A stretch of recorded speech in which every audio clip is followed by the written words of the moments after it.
ॐ सहनाववतु सहनौ भुनक्तु सह वीर्यङ्करवावहै तेजस्विनावधीतमस्तु मा विद्विषावहै। ॐ शान्ति शान्ति शान्तिः. We are reading from the book Meditation and Spiritual Life by Swami Yatiswarananda. We are in chapter number 26, Practice of the Presence of God. And we're starting the section, Control of Cosmic Energy. The individual mind is in touch with the cosmic mind, and our mental energy comes from a cosmic source. We should know how to control and direct this psychic energy. Control is necessary to prevent the energy from flowing into lower centers, from flowing out through our sense organs and getting wasted through futile thinking and worrying and useless talk. This creates some tension in the beginning which cannot be avoided. In the perfected man, this sort of control is not needed. All his psychic energy flows along higher channels. But in our case, conscious control is very important. Unconscious control is what the psychologists call repression. And some forms of repression are harmful for certain people. But conscious, intelligent control is essential not only for spiritual life, but also for normal, healthy social life. Here, Indian psychology differs from Western psychology. The cosmic energy is flowing through us all. We are all instruments, more or less. But when we consciously stop the expression of this energy through the lower centers and let it find expression to the higher ones, we always feel fresh. Then there is no old age for us as far as thought life is concerned. Sometimes we are not able to maintain the activity in the higher centers because of our old impressions and tendencies. And then there is a strong downward pull, a real tug of war, which cannot be avoided if we are to grow at all. We can never stop the flow of energy, but we can give it a higher direction consciously, intelligently, with an effort of the will. Conscious, intelligent thinking is necessary. Conscious thinking removes the barrier, and when the obstruction is removed, more psychic energy flows in us. First of all, give a conscious start with an effort of the will, and then the flow proceeds. Consciously try to have new ideas. Consciously find new channels of expression and thinking. And when these are found, the whole process of directing psychic energy becomes natural without any effort. Through conscious higher thinking, we open the higher channels. And then, when the passage is open, higher thinking becomes easier. Higher thoughts flow in fact, they come rushing. But always the beginning should be made consciously with an effort of the will. If unconsciously higher thoughts are coming to us, then one day lower thoughts will be coming too. So the unconscious process is to be avoided by all means. Higher thoughts must be consciously allowed to flow to us. It must never become an unconscious process. Through conscious struggle, when the higher channels are opened, higher thoughts come to us consciously, and then the higher life becomes very easy. A new passage is opened, physiologically and psychologically, and through it, these higher thoughts can flow without any obstruction. Quote unquote higher really means deeper. We speak of quote unquote higher in terms of outer space, but in spiritual life, it is inner consciousness that matters. And hence, we should rather use the word deeper with regard to centers and channels of psychic energy. However, what is most important for us is to give a conscious start. This is the preliminary work that has to be done, and everything else follows. Opening up the higher centers. The finite is always in touch with the infinite. On the lower planes, this is unconscious. On the higher planes, it becomes conscious. You feel it. And what you have got to do is to rise to a higher plane and then have higher expressions of the energy.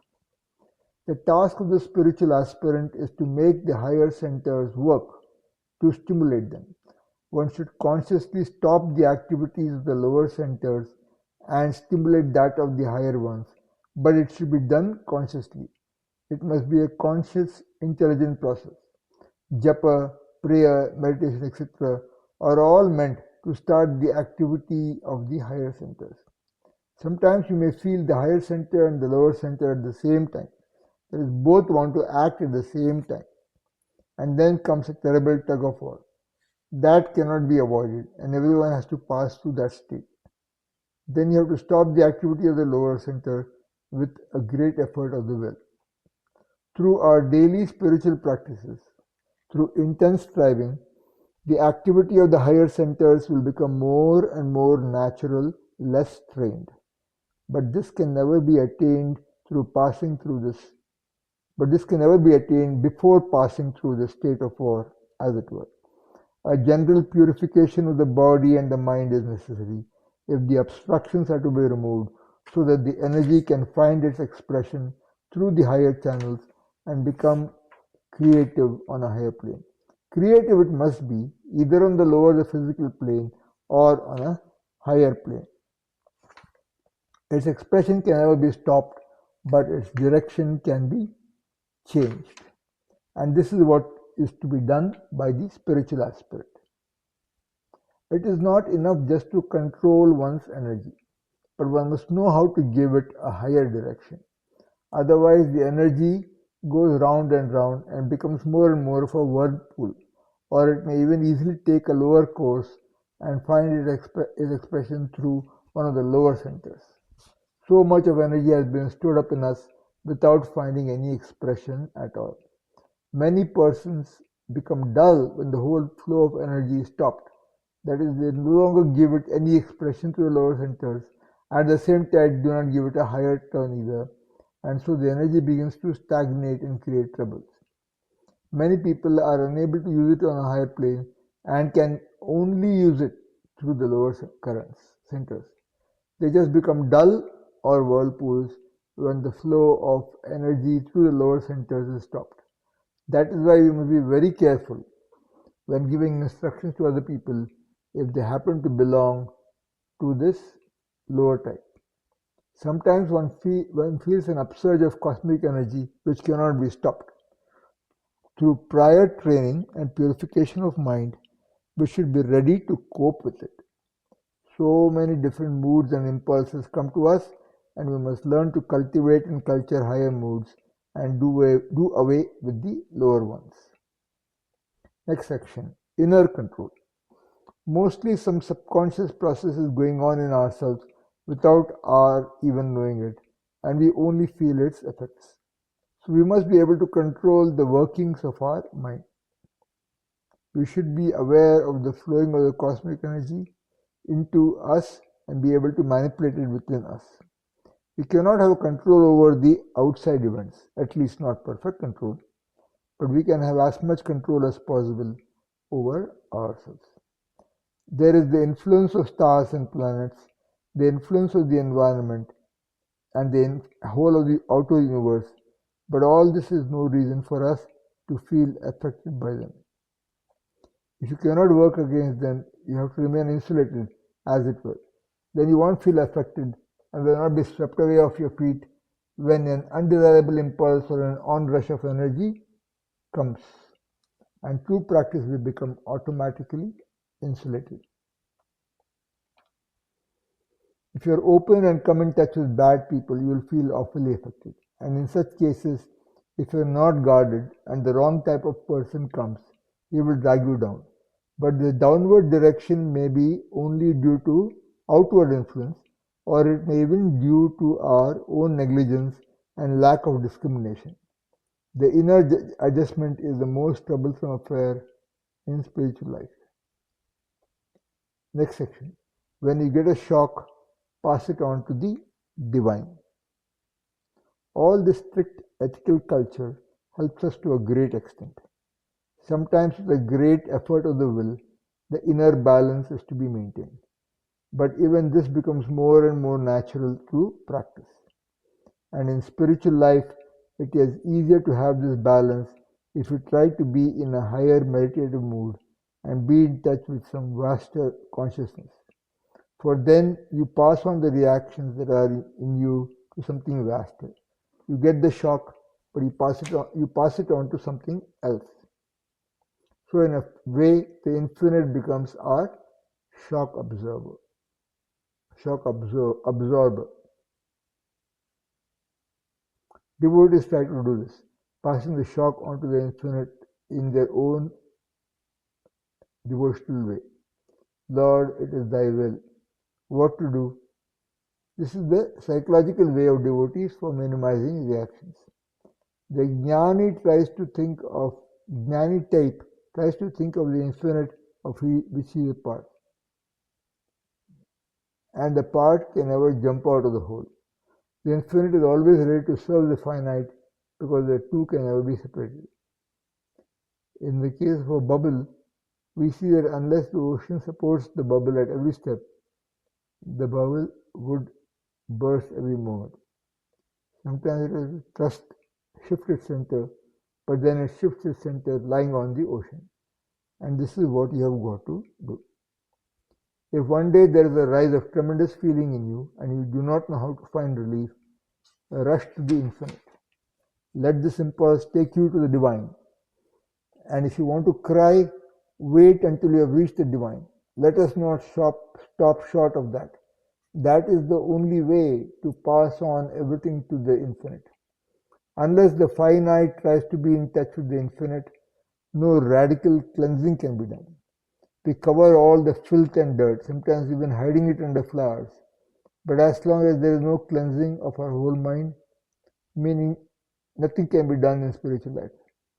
Mere surface cleansing won't do.